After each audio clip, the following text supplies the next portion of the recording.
வணக்கம் நண்பர்களே, வாங்க இன்றைக்கி சூப்பரான ஒரு முட்டை குருமா எப்படி செய்கிறதுன்ட்டு பற்றி பார்க்கலாம். வாங்க அதுக்கு தேவையான பொருள்லாம் எடுத்து வச்சுக்கலாம். இந்த வீடியோவை ஃபஸ்ட் டைம் பார்க்குறவங்களா இருந்தால் இந்த சேனலுக்கு மறக்காமல் ஒரு சப்ஸ்கிரைப் பண்ணிக்கோங்க. வாங்க வீடியோக்குள்ளே போகலாம். இதுக்கு ஒரு 6 முட்டை எடுத்து வச்சுருக்கேன். அதில் தேவையான அளவு பெப்பரு, மஞ்சத்தூள், உப்பு எல்லாத்தையும் போட்டு நல்லா பிளெண்ட் பண்ணிக்கலாம்.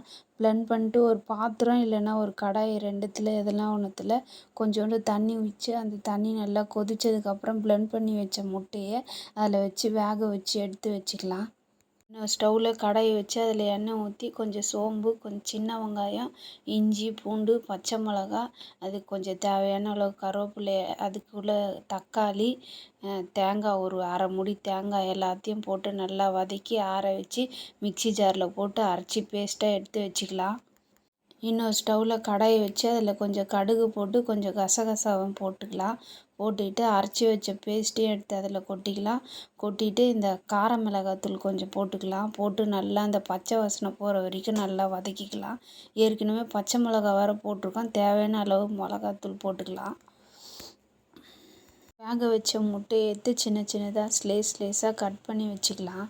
முட்டை குருமாவுக்கு தேவையான அளவு தண்ணி ஊற்றி அதை நல்லா கொதிக்க வச்சுக்கலாம். கொதிக்க வச்சோன்னே கட் பண்ணி வச்ச முட்டையெல்லாம் எடுத்து அதில் போட்டுக்கலாம்.